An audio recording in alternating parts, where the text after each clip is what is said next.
Chuck does a great impression. I'm not doing the impressions, Dave. You said I don't have to do the impressions anymore. No, wait, hold on. That's not part of the contract. Well, just relax, Dave. This is it. That's it. What are you talking about? I've had it with you, Strassman. What? Folks, this is the last time we're working together. Now, wait a minute, Chuck. You don't have to quit. I'm not quitting. You're fired, buckwheat. A man has to move on. I want to travel. I want to see New Jersey. I want to go on the road. You can't go anywhere without me. And why not? Because you're a puppet, so... Well, who's going to work you, huh? Who's going to pull your strings? Morgan Whitney? No, Chuck. I don't need you, Strassman. Hey, Chuck, what are you saying to me? Watching the lips. I don't need you, Strassman.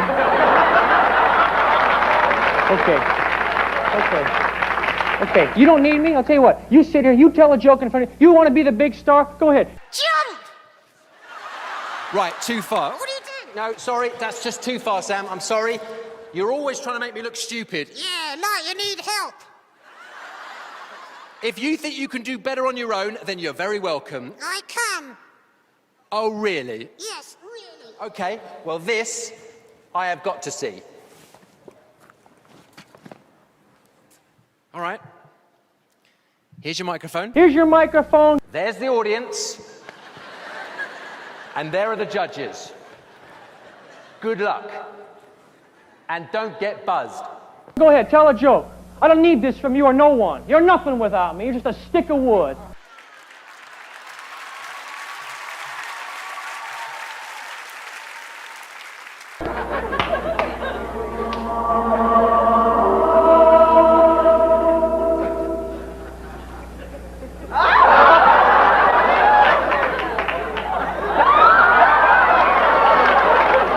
Is he gone? That's phenomenal. Well, you know, there have been a lot of side-by-side videos over the past few years. This is probably a few years back, but showing how similar they both are. So, while on this topic, what was your response to Zerdin winning AGT with what people claim to be your act? How was that? Well, look, it's I performed in 1986. I did the Late Show with Arsenio Hall, and I debuted my routine of Chuck firing me. I leave the stage, he comes to life, and that blew everybody away. And it put me on the map, and I got tons of TV in America. I was invited to England, and I did it in England in 1988 or 89. I am not the first ventriloquist to have robotics or servos in their puppets. I met oh damn, what was his name in New York? He had a Chinese puppet. He's kind of credited was the first guy to put robotics in. I can't remember his name. And then even in the 80s, I ran into a guy in Canada who had a remote control transmitter in one puppet and put it in another puppet, and he put the other puppet on a chair. But the weird thing is I never connected and went, oh, I should do that. I never thought, wow, why don't I put that in my act? And it wasn't until I was drunk off my head with a friend of mine, because we're radio control airplane guys.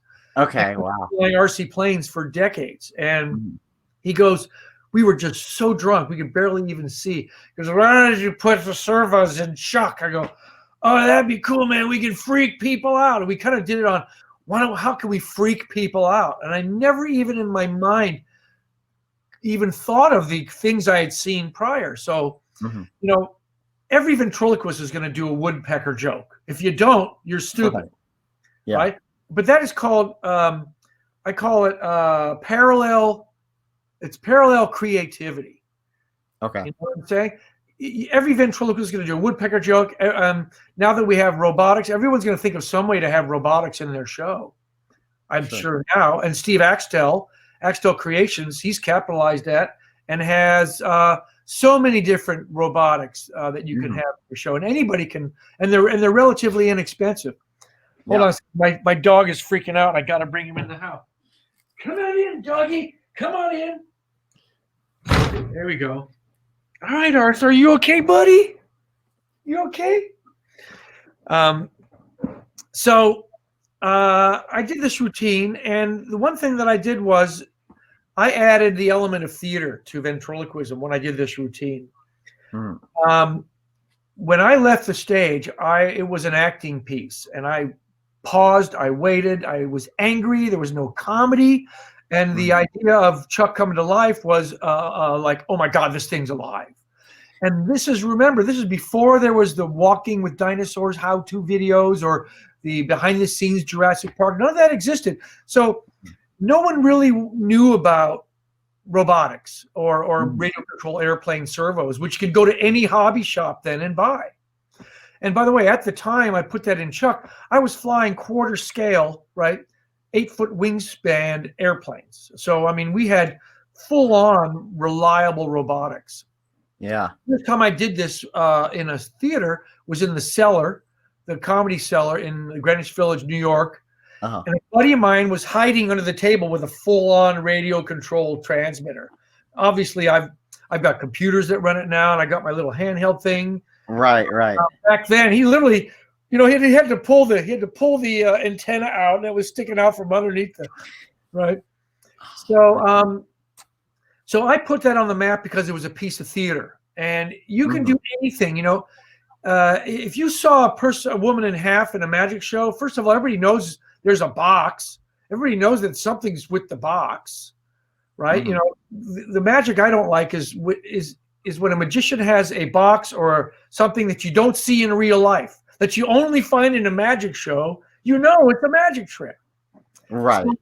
So for Chuck to come alive, I had to have a piece of theater that went with it. And so from that, I started putting music and sound effects in my show, and I'd have Chuck would talk about wanting to be a real boy, and I'd have the Pinocchio music, and then I got my dinosaurs that sang Bohemian Rhapsody by Queen, and I added my show to be a more theatrical production. So I did in 1996 the Royal Variety Show, which is the biggest. It's kind of like the Lincoln Center show here. It's the biggest one in England. The Queen is there, or Prince Charles, and I performed for Prince Charles, and I did that piece.